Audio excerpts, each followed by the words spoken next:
algún curso para todos ustedes. Y bueno, pues precisamente estamos en esta segunda sesión con mi querida maestra Emily del Carmen Sutro Antonio, que va a estar impartiendo, regresan con ella los días lunes de Derecho Laboral y ella arranca este próximo lunes 19 en un horario de las 20 horas. Va a estar con nosotros en un seminario de vanguardia en actualización jurídica laboral.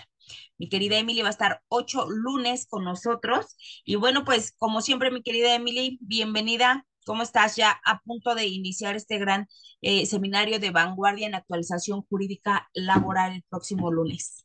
Buenas noches, querida maestra Cristina. Muy contenta de estar en INDECAC y de que vuelvan los lunes del derecho al trabajo.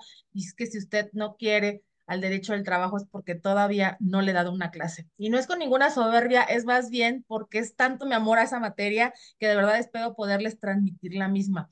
La clase anterior que tuve la oportunidad de dar la primera sesión introductoria a lo que será nuestro seminario de actualización, hablábamos de las causales de suspensión de la relación de trabajo y decíamos que no teníamos que mezclarlas, que quererlas confundir entre terminación, rescisión y suspensión. Hoy, maestra Cristina, si me lo permites, estaremos abordando justamente terminación de las relaciones de trabajo.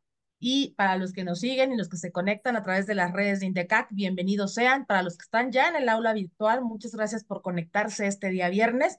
Y vamos a estar trabajando con el artículo 53 de la Ley Federal de Trabajo. Lo vamos a desdoblar, lo vamos a hacer pedacitos, lo vamos a hacer nuestro para entenderlo y entonces gestionar de la mejor manera las relaciones laborales. Así es, pues ahí está. Ahorita mi querida Emily va a estar platicando con ustedes de este gran tema. Y bueno, pues recuerden que iniciamos el próximo lunes 19 de febrero. Toda la información está en nuestros grupos, en la página. Y bueno, pues los vamos a estar esperando. Son 8 sesiones, recuérdenlo, ¿sale? Entonces, pues adelante, mi querida Emily, quedas tú a cargo. Bienvenida como siempre. Y los que están conectados vía Facebook, por favor, ayúdenos a compartir la transmisión para que podamos seguir generando contenido de mucho beneficio para toda la comunidad jurídica. Muchísimas gracias. Muchas gracias, maestra, por abrirnos entonces las aulas virtuales y vamos a platicar justamente de cuáles son las causas por las cuales una relación de trabajo se puede terminar. Y vamos a irnos al artículo 53 de la Ley Federal del Trabajo, donde vamos a ir una por una de las causales. La primera, la fracción primera dice, el mutuo consentimiento entre las partes. A ver, para los abogados y para los no abogados, el mutuo consentimiento entre las partes no es lo mismo que estar hablando de una renuncia. Es más, los reto a que busquen el fundamento legal de renuncia dentro de la Ley Federal del Trabajo. Al contrario, el artículo 5 de la ley que estoy citando nos habla de esos derechos irrenunciables. Siempre vean a la Ley Federal del Trabajo como esta ley de los mínimos y hablar de renuncia no viene como tal, es un ejercicio libre donde el trabajador puede manifestar lo que quiera. ¿Qué pasa entonces cuando nosotros le allegamos un formato de renuncia como parte patronal al trabajador y siempre es lo mismo, inclusive ni son las palabras con las que él pudiera haberlas redactado, no conoce el alcance de las mismas? El convenio de terminación de relación de trabajo es un convenio donde efectivamente sí se plasman manifestaciones por parte de la parte patronal y de la parte empleadora. Y en este caso, el mutuo consentimiento entre las partes lo podemos hacer de dos maneras, abogados. Lo podemos hacer justo a través de la gobernanza de empresa en nuestras áreas de capital humano, de recursos humanos, la gente de relaciones laborales, podría tener este template de convenio de relación de trabajo por mutuo consentimiento que será firmado por las partes para que surte efectos. Pueden ahí manifestar el inicio de la relación de trabajo, el término de la misma, cuál fue el último salario que percibió el colaborador, cuál fue el puesto y hacer, sí, les pido como una sugerencia, un desglose de todas y cada una de las cantidades que se les van a entregar, cuáles corresponden a partes proporcionales y si le están entregando una cantidad adicional bajo el concepto de gratificación. Oye, Emily, no estoy tan segura de quererlo hacer solo en la gobernanza de empresa. ¿Puedo acudir ante una autoridad en este nuevo sistema de justicia laboral? Claro que lo puede hacer y entonces se va usted al centro de conciliación. Y en el centro de conciliación, a través de una cita previa que usted haya solicitado en esta autoridad, podrá entonces dictar un convenio. Normalmente ya existe este formato y nosotros nada más allegamos de unos datos para ese template, para ese formato que ya tienen en el centro. Entonces, esta es la primera de las causales por las que puedo romper ese vínculo laboral que establecí con la parte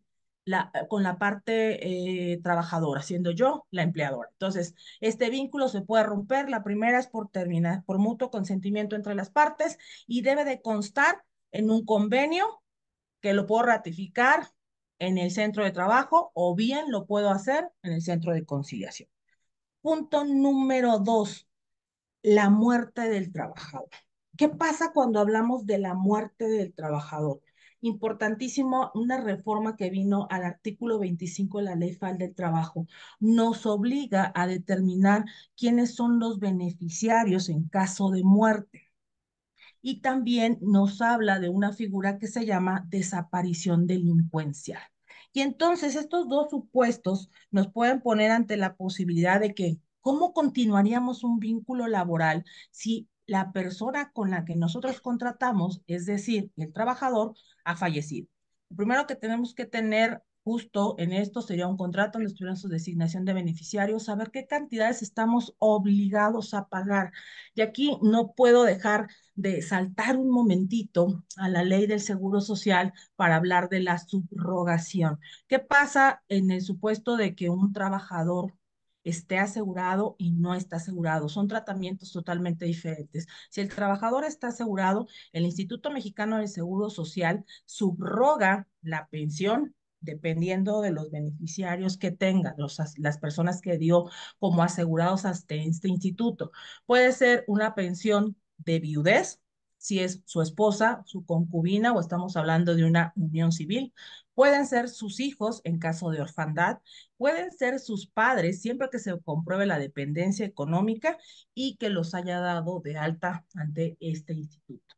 Ya es rapidísimo, bajen por favor la aplicación INS Digital, aplicación INS Digital. ¿Me ayudan por favor con los micros?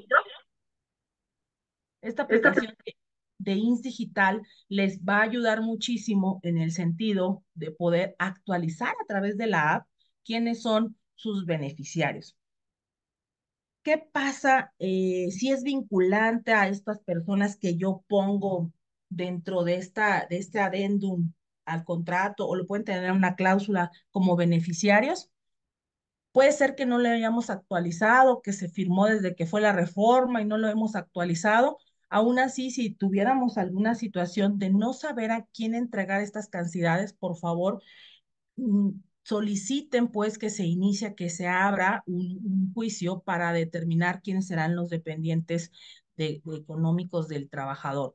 Aquí es muy importante la dependencia del trabajador fallecido. La tercera de las causales por las cuales se rompe el vínculo laboral es la terminación de la obra o vencimiento de inversión o término de o vencimiento de inversión de capital. Eso solamente sucederá cuando estamos a través de una contratación que es de carácter eventual, temporal, es decir, aquellos contratos que están señalados en el artículo 36, en el artículo 37 y en el artículo 38 de la Ley Federal del Trabajo. En esos artículos, cuando nosotros hacemos la referencia a esto, estamos hablando de situaciones que tienen un inicio y un final, que puedo justificar la temporalidad. Recordemos que en derecho del trabajo priva un principio que es estabilidad laboral. Entonces, de entrada, todos tendríamos derecho, o el derecho humano a la estabilidad laboral, de tener un empleo que tiene una fecha de inicio, no así de final, pero cuando estamos hablando de estos en particular, los contratos por obra determinada que tienen un inicio y un final, lo primero que les digo es justifiquen de manera fehaciente que esa actividad que está realizando el colaborador justamente está en los parámetros de la eventualidad, de la temporalidad y no de la estabilidad. Una vez que lo hayan comprobado, utilizamos el contrato adecuado, ese trajecito a la medida para nuestro colaborador y entonces terminará de pleno derecho cuando haya concluido para lo que fue contratado. Ejemplo, ¿podríamos tener un contrato por obra determinada de un año, Emily? ¿Por qué no? Vamos a pensar en el sector de la construcción, donde nosotros contratamos a una serie de trabajadores eventuales para realizar, fíjense, un precalentador. Un precalentador, y entonces los contratamos por un año hasta que lo terminas. Hasta ese momento se da por concluida la relación de trabajo. ¿Qué tendría que pagar en este supuesto? En este supuesto tendría que pagar las partes proporcionales del finiquito laboral. Oye, Emily, ¿y en caso de muerte, qué tendría que pagar? En caso de muerte, tendríamos nosotros también que pagar el finiquito laboral y la prima de antigüedad. Las pensiones, como ya les dije, en el caso que sean patrones en cumplimiento, se subroga y lo paga el Instituto Mexicano del Seguro Social. Oye, Emi, y si es de estos patrones que no lo dio de alta en el Seguro Social porque el Seguro Social es carísimo y porque no le alcanza y buscó algún otro esquema, entonces, ¿a cuánto tendría derecho el trabajador que fallece, sus beneficiarios? Entonces, habría que irnos directamente mm, al artículo 500, cuando 501, un minuto, por favor, de 502. En caso de muerte o por desaparición derivada de un acto delincuencial del trabajador, la indemnización que corresponde a las personas a que se refiere el artículo anterior será la cantidad equivalente al importe de 5,000 días de salario. No se refiere al salario mínimo, ¿eh? No se refiere al salario mínimo, se refiere al salario real del trabajador, sin deducir la indemnización que percibió el trabajador durante el tiempo que estuvo sometido al régimen de incapacidad temporal. Entonces, también llévense ese artículo para poder determinar si, insisto, la seguridad social en México es muy cara, pero es mucho más cara no tenerla. Entonces, la situación del término de las obras y los vencimientos también es una causal determinación.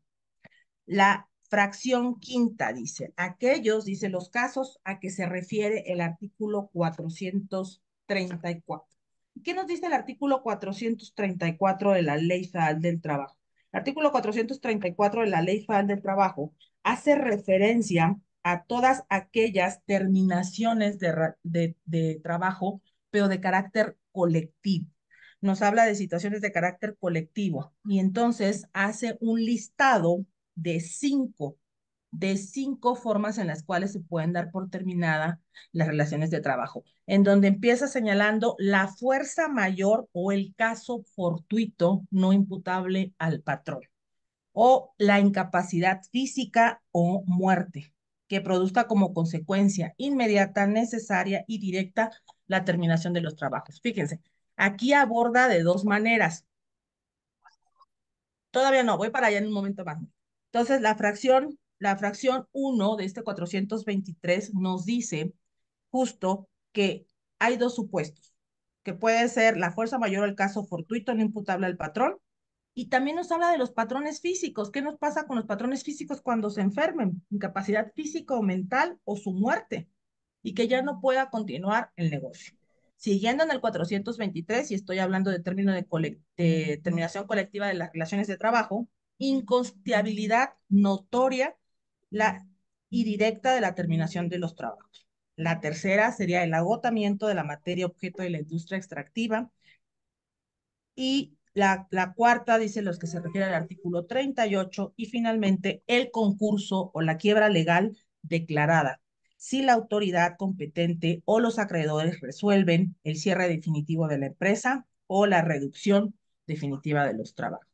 Entonces, fíjense cómo este, este artículo al que estoy haciendo referencia, que es la fracción quinta, nos habla de las terminaciones colectivas. Muchas gracias, Mónica, por el apunte que me decía, Emily, te saltaste la fracción cuarta. La quise dejar como la juega de la corona, porque nos habla de la incapacidad física o mental o inhabilidad manifiesta del trabajador que haga imposible la prestación de servicio. Aquí el trabajador ya no tiene la fuerza, la condición, a lo mejor tiene algún tipo de las enfermedades señaladas en esta nueva tabla de enfermedades, y en ese caso, ¿qué va a suceder?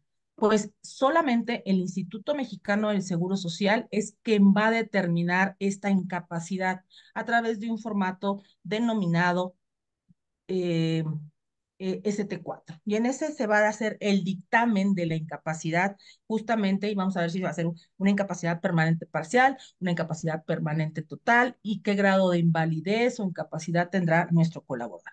Nuestro colaborador. Esta también será una causal de rescisión, perdón, una causal de terminación de la relación de trabajo. Esta, esta causal nos deriva al artículo 54. En el artículo 54 nos dice, en el caso de la fracción cuarta, que es la que acabo de leer, si la incapacidad proviene de un riesgo no profesional, ¿qué significa no profesional? No fue como consecuencia, a causa de o en trayecto del trabajo. El trabajador tendrá derecho a que se le pague un mes de salario y 12 días por cada año de servicio. Nos está hablando que aparte del finiquito laboral, que serían partes proporcionales, vacaciones, aguinaldos, salarios de vengados no cobrados, tenemos que sumarle un mes de salario y tendríamos que sumar los 12 días por cada año de servicio. Cuando hablamos de los 12 días por cada año de servicio, nos está remitiendo directamente a la prima de antigüedad. La prima de antigüedad está señalada en el artículo 162 de la Ley Federal del Trabajo. Recuerden que la prima de antigüedad tiene un tope. El tope de la prima de antigüedad es el duplo del salario mínimo.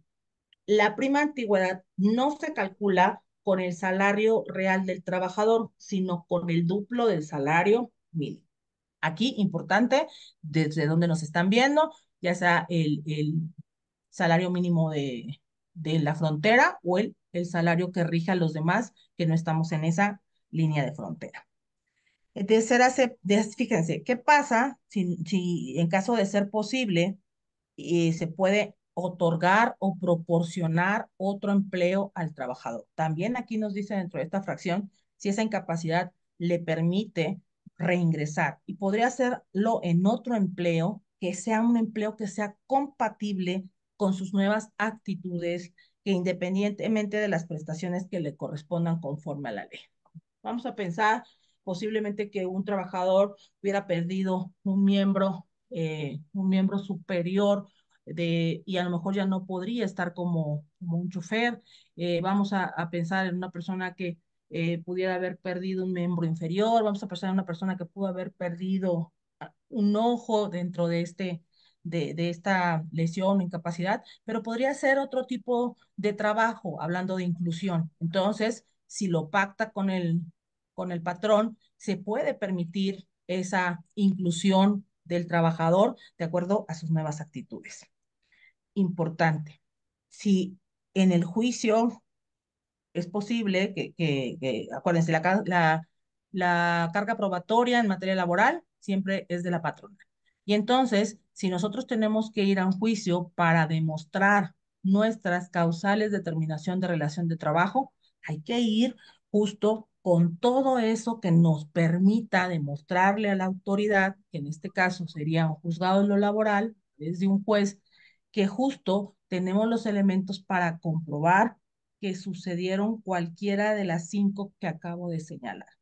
Y tendríamos que tener la evidencia de la misma. Vamos a hablar del mutuo consentimiento. ¿Qué tendría que tener? ¿El convenio que firmé en el centro de trabajo o el que firmé en el centro de conciliación? En el caso de muerte, una copia simple, una copia certificada del acta de función de mi colaborador, de igual manera, una designación de beneficiarios. Si nadie más se presenta para cobrar, cuando hayan cobrado sus beneficiarios, la firma del finiquito de sus colaboradores.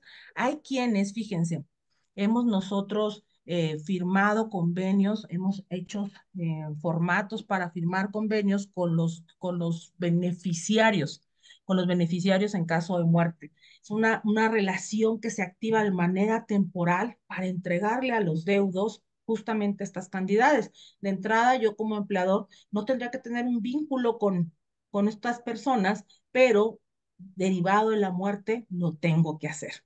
También nos pasa, por ejemplo, ante una orden judicial, que normalmente no tenemos por qué tener ningún vínculo con la esposa o con el esposo de nuestros colaboradores, a menos que nos llegara un descuento de pensión alimenticia y entonces muy posiblemente tendrán que firmarnos algunos documentos donde entregamos tarjetas de vales de despensa, donde entregamos los que todavía paguen en cheques, a obtener algunos datos sensibles para, algunos datos personales para su tarjeta.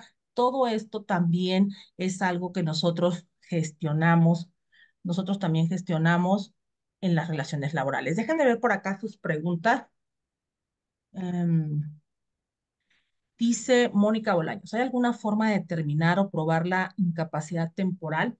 Ok, mira, Mónica, yo creo que existen muchas y entre esas es justamente este tratamiento que se dé con el médico general, el médico de familiar que les toque en el Instituto Mexicano del Seguro Social. Y esta incapacidad emocional tendría que ver más con nuestra salud mental, hablar de salud mental, estas personas que a lo mejor tuvieron mucho estrés, estas personas que fueron sometidas a maltratos, hostigamientos, acosos, algún tipo de violencia laboral, o no necesariamente fue el centro de trabajo quien se los provocó, fue su entorno familiar. Entonces también podríamos hablar de depresiones, podríamos hablar de estas situaciones, insisto, que aquejan a la salud mental. Dice Doc José David, el mutuo consentimiento puede ser hacerse auténtico ante un notario. Mira, se puede ser auténtico ante un notario. La palabra auténtico, bueno, puede, yo lo haría en esta escala. Primero, en mi gobernanza de empresa, es decir, en el centro de trabajo, haría un formato de trabajo, lo vamos a estar trabajando justamente en el seminario, decirles cómo, qué cláusulas lleva, qué declaraciones, qué poner, qué no poner, y lo puedo hacer ante un notario, no para tanto para que sea auténtico, acuérdense que es lo que hacen notarios, dar fe de lo que se puso ahí, y finalmente lo puedo también hacer ante la autoridad laboral que para estos efectos se determinó, que es el centro de conciliación. En los tres momentos, en los tres estadios, está bien. Yo la verdad es que sí opto normalmente entre hacerlo en la gobernanza de empresa, en el centro de trabajo, o bien en el centro de conciliación. Continúo platicando con ustedes y estaba hablando de la carga probatoria. Oye, ¿qué es lo que tengo que tener? A ver, yo ya soy emprendedor, soy patrón, acabo de decidir que efectivamente sí quiero ya regularizar a mi centro de trabajo derivado del inicio de las actividades. A lo mejor a veces a los emprendedores les gana el trabajo y después se ponen a regularizar.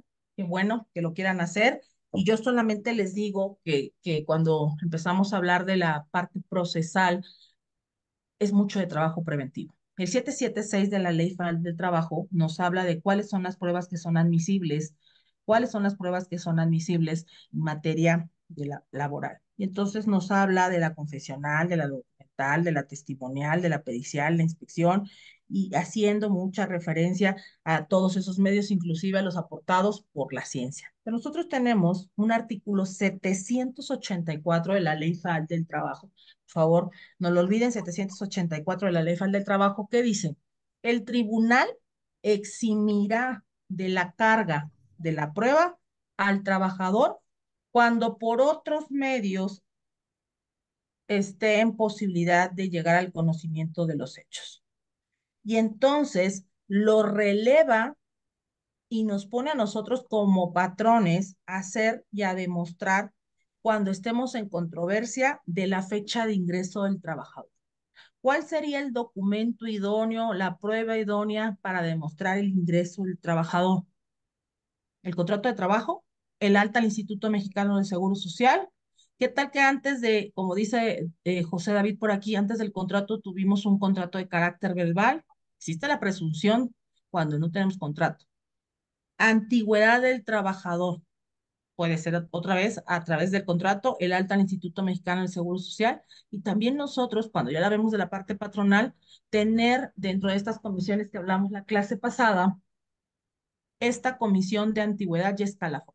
¿Cuál es la antigüedad que tiene cada uno de tus colaboradores? Es un derecho de saber cuál es la antigüedad que tienen contigo. Tres, faltas de asistencia del trabajador. ¿De qué manera están ustedes computando el tiempo de la jornada efectivamente trabajada? También, ¿de qué manera pueden demostrar y tener un evidenciable que le permitieron al trabajador descansar la media hora a la que se hace referencia en una jornada continua? Las causales de rescisión de la relación de trabajo. Eso es muy importante cuando hacemos una causal de rescisión, tenemos que darle al trabajador directamente o a través del juzgado, notificarle cuáles son las causas por las que estoy dando por terminada la relación de trabajo. Siempre que hablemos de rescisión de la relación de trabajo, estamos hablando de una causa grave por la cual se termina la relación de trabajo. Terminación de la relación de trabajo o contrato de trabajo por obra o por tiempo determinado, de acuerdo a los artículos 37, fracción 1 y 53, fracción tercera de la Ley Federal del Trabajo. Justo las que estamos platicando el día de hoy. Las causales por las cuales puedo dar por terminada una relación de trabajo. Constancia de haber dado por escrito al trabajador o al tribunal la fecha y las causales de despido, y también nos pide la constancia de haber dado por escrito al trabajador. Esta constancia tiene que, no nos releva la negativa lisa y llana del despido, ya no se revierte la carga de la prueba. También dice que cuando no sepamos dónde está el contrato, ¿quién mejor que el patrón para tenerlo? Yo siempre les digo que al que más le interesa tener un contrato, la verdad, en el esquema en cómo se maneja derivado de la subordinación y la mayor protección hacia la clase trabajadora, es siempre el patrón. Y entonces nosotros tenemos que tener un nivel de cumplimiento alto para la ley federal del trabajo. Es mucho lo que se le exige a los patrones. Después nos habla cuando haya discrepancias de la jornada, si es diurna, mixta, nocturna, si es ordinaria, si es extraordinaria, y si es extraordinaria, si las primeras se pagaron al doble y las consecuentes al triple. Y recordemos que el pago del tiempo extraordinario no me exime que en caso de una inspección pudiera ser multada. ¿Cuándo empiezo a pagar triples? Cuando se exceden de 9 horas semanales. ¿Qué pasa con el pago de los días de descanso obligatorio? ¿Cómo se pagan? Se pagan triples y también tengo que tener evidencia de que si lo trabajó, así fue pagado ese día. ¿Cómo pago el aguinaldo? Antes del 20. Ya antes del 20 no es el 20 de la mañana, es el 19 de diciembre y mínimo son 15 días de salario. Acuérdense, para arriba, todo lo que quieran, pero no pueden ser menos de 15 días. Disfrute y pago de vacaciones. Una cosa es el pago de la prima vacacional y una cosa es el pago de la vacación, ese disfrute, el poderme desconectar y derivado de la reforma son 12 días a partir del primer año. El pago de la prima, ¿cuántas primas existen en derecho del trabajo? La prima dominical, la vacacional y la de antigüedad. La prima dominical, como su nombre le indica, es solo si trabajo los días domingos.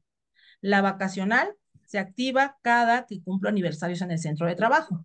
Y la de antigüedad es una vez que cumplo más de 15 años de servicio en el centro de trabajo, topada al duplo del salario y son 12 días por cada año de servicio.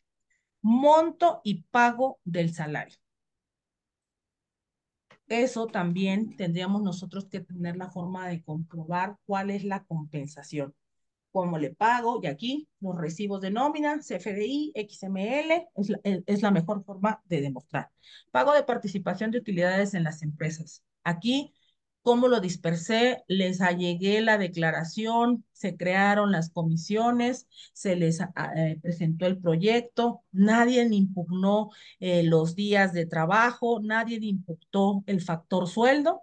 Entonces, tener toda esa documentación por si me es requerida. Ahorita estoy hablando del juicio, pero todo lo que estoy diciéndoles también les sirve para una inspección.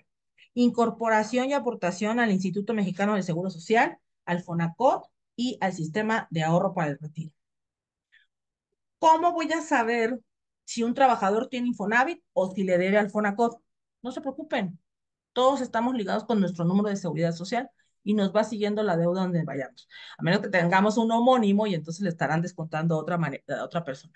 Aquí en esta situación, lo que nos va a llegar inmediatamente en nuestras cédulas de determinación y nosotros tendremos la obligación de amortizar los créditos a los que hice referencia. ¿Qué pasa si se pierde, si se destruyen los documentos a los que acabo de hacer mención? Estamos hablando de caso de fuerza mayor o caso fortuito. Fíjense, está diseñada para proteger a la clase trabajadora que dice, eso no te releva a ti como patrón para probar tu dicho. Así que por favor, si tienen que escanear, si lo tienen que subir a la nube, si tienen que resguardarlo en otro lado, es la única manera. Oye, ¿cuánto tiempo lo voy a conservar? Mientras dure la relación de trabajo, todo el tiempo. Una vez que dure la relación de trabajo, aquí hay que tomar un consenso, de acuerdo a las obligaciones de seguridad social, de acuerdo a las obligaciones laborales y de acuerdo a las obligaciones fiscales, no menos de 5 años. Tengo que resguardar todos esos documentos. También, por Ley Federal de Protección de Datos Personales en posesión de los particulares, hay un tiempo de estadio razonable para conservar. Y si no, no tengan miedo de destruir una vez que se superaron esos espacios. También no tienen que resguardar eternamente esos documentos una vez que la relación de trabajo fue, fue concluida. Déjenme ver por aquí, tenía en nuestra aula virtual algunas cosas. Ah, ok. O sea, David que me estaba siguiendo sobre la plática que teníamos el día de hoy. Una figura que no nos va a dar tiempo en esta clase gratuita de poder abordar a profundidad tiene que ver con las causales de rescisión. Normalmente cuando hablamos de las causales de rescisión, solamente pensamos que hacemos referencia a las que se señalan en el artículo 47 de la Ley Federal del Trabajo.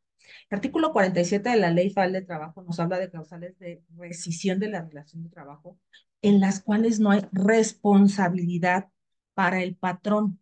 Oye, Emily, entonces sí es cierto que no le voy a pagar absolutamente nada, como dicen algunos patrones. No, no. Las partes devengadas, esas sí las vamos a pagar. Las partes proporcionales sí las vamos a pagar. La prima de antigüedad también la vamos a pagar. Pero si ustedes toman la fracción que ustedes quieran de aquí, del 47, que dicho sea de paso, incluyendo la fracción 15, que es el cajón desastre, todas, como se darán cuenta, son graves. Vamos a platicar de una en particular, fíjense. La segunda, incurrir el trabajador durante sus labores en falta de probidad u honradez, en actos de violencia, amagos, injuras o malos tratamientos en contra del patrón, sus familiares, personal directivo, administrativo de la empresa o establecimiento, así contra clientes, proveedores del patrón, salvo que medie provocación o se obre en defensa propia. Entonces, aquí pone al trabajador a desplegar una acción. Esta es una acción contra y nos define patrones, familiares, personal directivo y administrativo. Nos dicen qué momento tendría que estarse presentando y contra quién más. También llega a la esfera de protección contra los clientes y proveedores del centro de trabajo. Y aquí otra vez les voy a meter un comercial de compliance, reglas de convivencia, códigos de ética, qué sí se permite y qué no se permite. ¿De acuerdo? Eh, en este supuesto, pues lo más importante es, insisto, que sepan que tiene que ser por una causal grave. Pero si ustedes me siguen en su Ley Federal del Trabajo y nos vamos ahora al artículo 51, nos habla de las causales de rescisión de la relación de trabajo, pero ahora sin responsabilidad para el trabajador. Y en este caso, también tienen que ser de naturaleza muy grande, pero de naturaleza muy grave. Pero ¿quién creen que es el que las despliega en este caso? Quien los despliega justamente es la parte patronal. Fracción primera, engañar al patrón o en su caso la agrupación patronal al proponerle un trabajo respecto de las condiciones del mismo.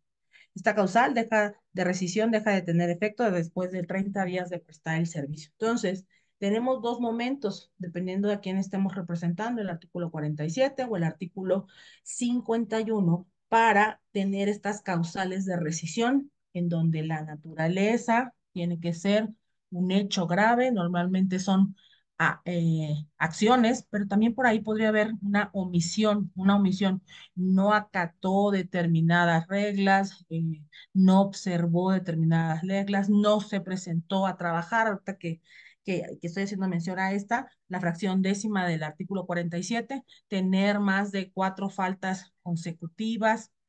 Déjenme ver por acá qué nos pusieron en el chat.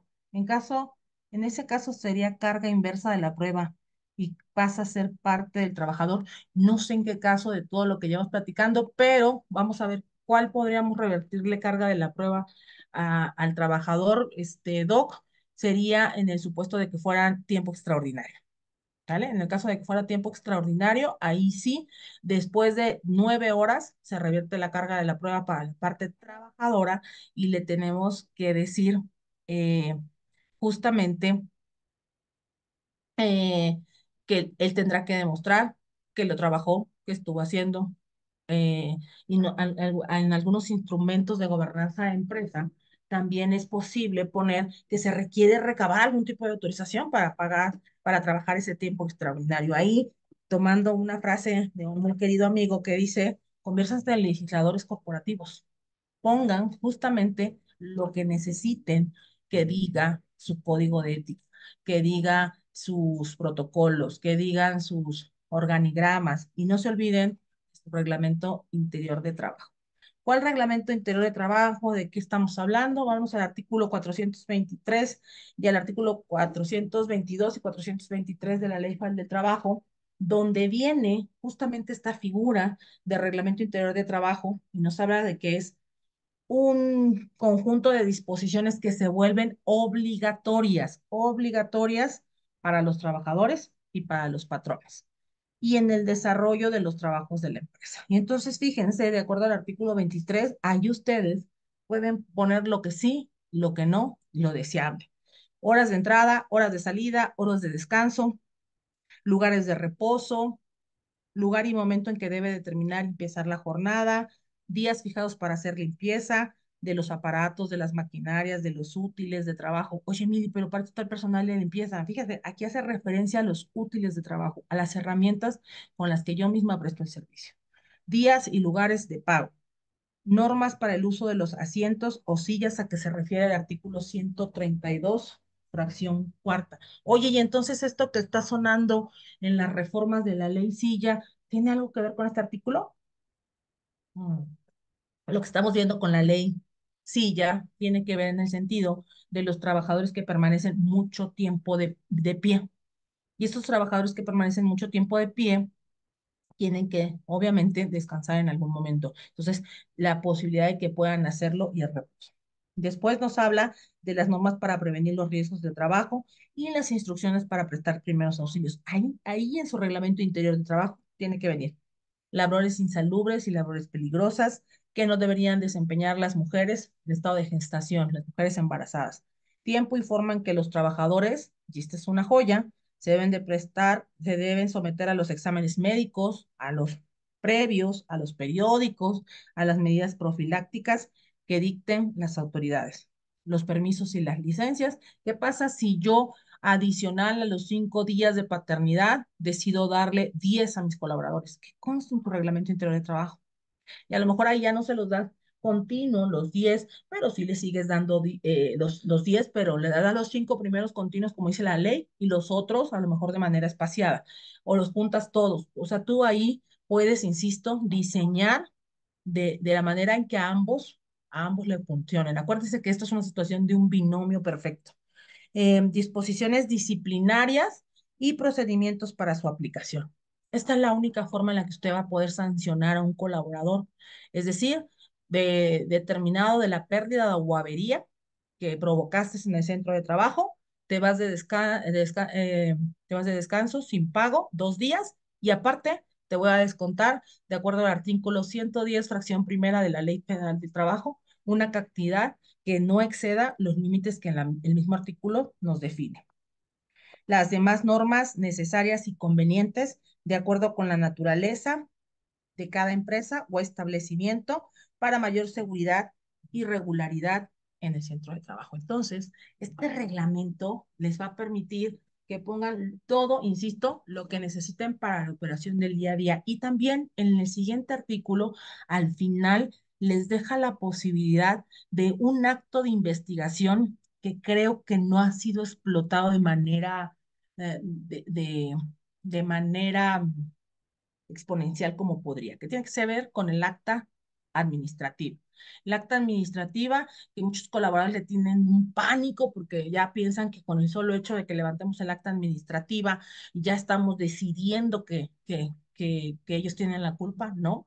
También en la gobernanza de empresa, también los patrones tenemos que observar presunción de inocencia y también tenemos que observar debida diligencia.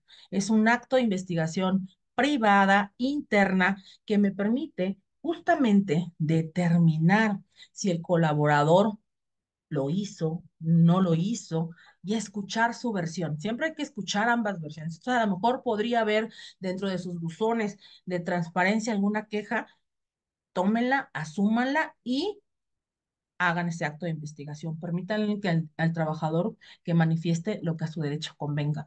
Permítanle un espacio en donde se sienta seguro que justamente diga lo que a su derecho convenga. Oye, lo capturo, lo grabo, ¿qué hago? Dependiendo de los medios que tengan en su centro de trabajo, pero si va a videograbar, también infórmele al colaborador de esos datos personales sensibles, cómo los va a resguardar, qué cadena de custodia va a seguir al interior esa videograbación. Si vas a hacer nada más de papel y lápiz y lo van a firmar, está bien. O sea, insisto, esto depende de si es usted un patrón pequeño o un patrón grandote, que para mí no hay patrones pequeños. Yo siempre les digo que ser patrón es un deporte de alto riesgo. Entonces hay que cuidar a los patrones y de igual manera hay que cuidar a los trabajadores. Yo no tengo de verdad más que agradecerles que se hayan conectado a esta charla gratuita que tuvimos el día de hoy en INDECA. Insisto, estos son nuestros trabajos para invitarlos a nuestro seminario que empieza todos los lunes a partir del 19 de febrero, y le pediría por favor a Luis si nos ayuda a proyectar los días que voy a estar con ustedes para más o menos platicarles el temario que vamos a estar abordando a través de estos 9 módulos. Entonces, vamos a irnos desde lo más básico hasta situaciones mucho más de expertise. Entonces, conocer cómo se forma una relación de trabajo, quiénes son esos sujetos de la relación de trabajo, entender la parte individual, así como la parte colectiva. Recordemos, la Ley Federal del Trabajo tiene dos grandes apartados. Ahí encontramos la parte sustantiva y la parte adjetiva. Vamos a encontrar todas estas definiciones que necesitamos para adentrarnos en el mundo del derecho del trabajo, y también no todo es el ordinario, el juicio ordinario. Si bien es cierto, ahí cabe casi el 90%, tenemos otros juicios que también hay que conocer. Después, redefinir los contratos, entenderlos, cuándo los uso, cuál es cierto, qué no es cierto. Hay muchas cosas que veníamos haciendo que pensábamos que nos los permitían, sobre todo en los contratos de prueba y a capacitación. ¿Cuándo realmente los puedo activar? Solamente los puedes activar si tienes trabajando a la comisión de capacitación, adiestramiento y productividad, porque si no, ¿quién va justamente a medir ese desempeño de tu colaborador? Flexibilidad en los contratos, empoderamiento a través de conocimiento legal. Y entonces aquí es sí saber cuáles son los derechos de los trabajadores, de qué manera lo estoy abordando, cómo la autoridad me lo requiriera, evidenciar ese cumplimiento, conocer las obligaciones, las prohibiciones, y también los patrones tenemos derecho. El desafío de las condiciones laborales, mientras no tengamos la jornada de 40, pues conocer a profundidad, diurna, mixta y nocturna, cómo debo de hacer el descanso, de igual manera, qué sucede si no descansan, qué pasa con las jornadas discontinuas. Vamos a hablar de estas figuras que ya empezamos nosotros a abordar, pero de manera muy puntual, y a lo mejor empezar a hacerles algunos formatos que se puedan llevar para su práctica de convenios, de términos de relación de trabajo, a lo mejor un aviso de rescisión, el teletrabajo que llegó para quedarse con la corresponsable norma oficial mexicana. Aquí estoy obligada, les hago un nuevo contrato o va a estar con un simple adendum. Uno que va a estar muy en boga por un buen rato, derivado de que muchos van a perder vigencia, el folio REPSE y la subcontratación en materia laboral. Y vamos a terminar con un tema que denominé límites legales y éticos en el mundo laboral. Esta situación donde también los empleadores y también los trabajadores pueden delinquir, hablar de delitos en la materia de la ley FAL del trabajo, hablar cantidades que se pagan inferiores del mínimo, del trabajo de los niños, del trabajo forzoso, todo eso y más durante todos estos 9 lunes, sí son 9, que me regaló la maestra Cristina. Muchas gracias de verdad por seguir creyendo en este proyecto. Son 8, ¿no, flaca? Ocho, flaca, tienes razón, que Sí. llegó para quedarse en INDECAC, el derecho laboral. Ahí está, pues ahí está la información. Como siempre, el costo para el curso es súper accesible. No hay pretexto para que no puedan inscribirse. Arrancamos este próximo lunes a las 20 horas con mi querida Emily con este curso de actualización, de vanguardia, ¿cómo? Actualización en materia laboral, seminario de vanguardia en actualización jurídica laboral, ya con todos los temas que ella ha mencionado ahorita. Y bueno, pues esta pequeña plática que se convierte siempre en una gran clase que da mi querida Emily, ahí está toda la información. A los que nos siguen por la transmisión de Facebook Live, les hemos pegado toda la información para que se puedan registrar. También está en la página de Facebook y a todos en los grupos se les está haciendo llegar para que puedan registrarse y aparte pueden, recuerden, hacer pagos a distancia con tarjeta de crédito o tarjeta de débito. Entonces, creo que no hay pretexto. Nos vemos el lunes para retomar nuestros lunes de derecho laboral con mi querida Emily del Carmen. Pues entonces nos vemos el lunes, mi querida Emily, a las 8 de la noche. José David dice que si te puede hacer dos preguntas con audio. No te escuchamos, flaca.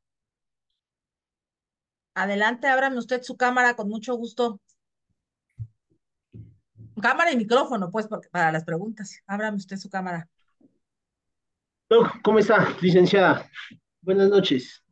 Hola, Ya ¿cómo está Cristina usted? ya Muy me bien. conoce con antelación, he estado conectado en varios aportes en materia penal y en materia Oiga, Él te usted jurisprudencial. está tiene, viendo desde Colombia. es lo que decir, usted tiene un acento maravilloso. Pónmelo ahí, su foto no la veo flaca, porfa, qué gusto saludarle. Un saludo hasta la maravillosa Colombia. Dígame usted.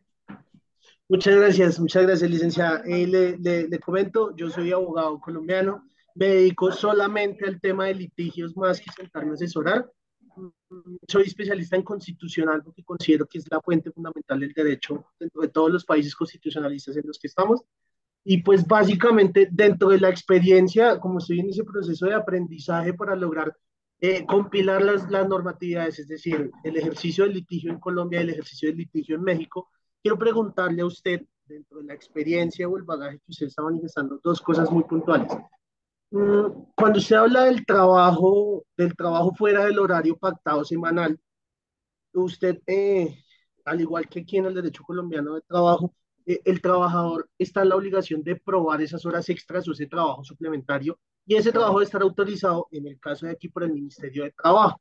No sé si allá ocurre lo mismo, esa es la primera pregunta, y si realmente para lograr demostrar ese trabajo suplementario el trabajador debe aportar que si efectivamente está autorizado por el Ministerio de Trabajo, por la entidad encargada. Esa es la primera. Y la segunda es que se sentó un criterio constitucional por la Corte Constitucional en jurisprudencia o en sentencia de la Corte Constitucional y básicamente va encaminado a la estabilidad laboral reforzada, que cuando usted tiene una enfermedad de carácter catastrófica o está inmerso en una causal de estabilidad como el grado de gravidez del trabajador y demás, usted puede acudir a una herramienta constitucional que se llama la tutela aquí en Colombia para no irse a un trámite desgastante del proceso laboral o acudir a un juez de trabajo donde me reconozca un despido sin justa causa. No sé si opera la misma herramienta en México y si la jurisprudencia está sentada en ese criterio de proteger esa estabilidad laboral reforzada. Muchas gracias por permitirme la intervención y básicamente esas son las dos preguntas.